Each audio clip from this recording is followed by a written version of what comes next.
अलैकुम। आज का जो हमारा जिस मौजू पर हम बात करेंगे वो ये है कि इंसान सुस्ती और काहली का शिकार क्यों होता है। इंसान सुस्ती और काहली का शिकार उस वक्त होता है जब उसके पास ज़िंदगी में कोई वाज़िया तरीके से कोई वाज़िया मकसद ना हो, कोई विज़न ना हो। तो मैं एहसन इकबाल मैं आज इसी मौजू पर आपसे बात करूँगा और इसी मौजू पर आपसे मुखातिब हुआ हूँ कि आपने अक्सर ऐसे बहुत सारे अफराद लोग देखे होंगे जो हर वक्त सुस्ती काहली का शिकार होते हैं और आप उनको जो मर्जी कहें, आप उन्हें जो मर्जी समझा लें, वो सारा दिन फारिग घर में बैठे रहेंगे, ना कोई काम काज कुछ भी नहीं करेंगे और जहाँ बैठेंगे वहीं गपशप शुरू। कोई उनका ज़िंदगी में कोई ऐसा मकसद नहीं होता जिन पर वो मकसद से चल सकें।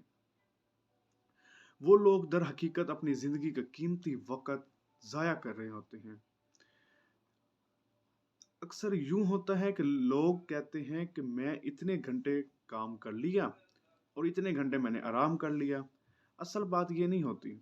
असल बात तो दर हकीकत ये होती है कि हम अपनी ज़िंदगी का कोई वक़्त किस काम को दे रहे हैं, बल्कि ये हम पर डिपेंड करता है कि इस वक़्त में हमने कितना काम अपना समेटा है। तो ये हमारी अपनी एफिशिएंसी पर होती है।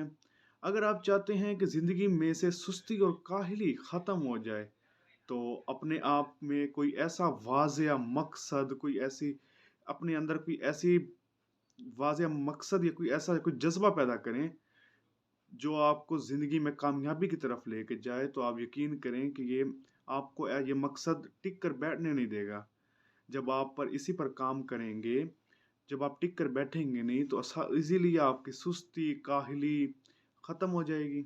तो सिंपल फार्मूला यही है, जो हमारा जो ज़हन है, हमारा जो माइंड है, वो उसे हमने मफलूज नहीं करना कि हम आया कि सारा दिन घर ही बैठे हैं, ना कोई काम ना कोई काज। तो बेहतरीन तरीका तो यही है कि अपनी ज़िंदगी के अंदर कोई ऐसा मकसद, कोई ऐसा जज्बा पैदा करें जो कि हमारी ज़िंदगी को कामयाबी की तरफ ले जाए। देख, अगर हम कामयाब होते हैं तो हमारा मुल्क कामयाब होता है, हमारा मुल्क तरक्की की तरफ जाएगा।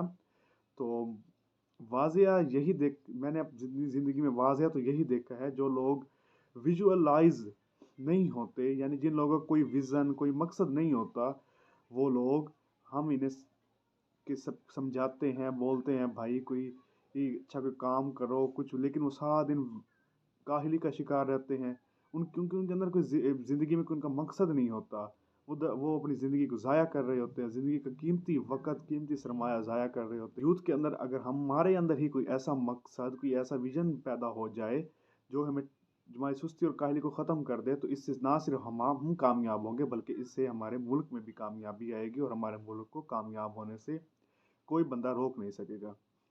अगर ऐसा नहीं करते, जो माइंड है वो नेगेटिव थिंकिंग की तरफ जाएगा और हम ज़िंदगी में कामयाब और एक अच्छी ज़िंदगी बसर नहीं कर सकेंगे। हमने ज़िंदगी गुजारनी नहीं है, बल्कि हमने ज़िंदगी जीनी है।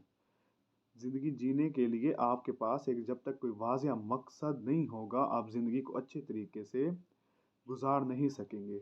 आप ज़िंदगी में हमेशा दूसरों तक ही महदूद रहेंगे कि इस बंदे ने ये कर लिया, ये बंदा कामयाब हो गया। वो कामयाब क्यों हुआ है? क्योंकि उसने मेहनत की है। अल्लाह ताला ने उसकी मेहनत का ही उसे फल दिया है। तो क्यों ना हम भी मेहनत करें। तो आए अपनी ज़िंदगी के अंदर कोई एक ऐसा मकसद, अपनी ज़िंदगी के अंदर कोई ऐसा अपने विज़न बनाएं जो कि हमें कामयाबी की तरफ लेके जाए। शुक्रिया।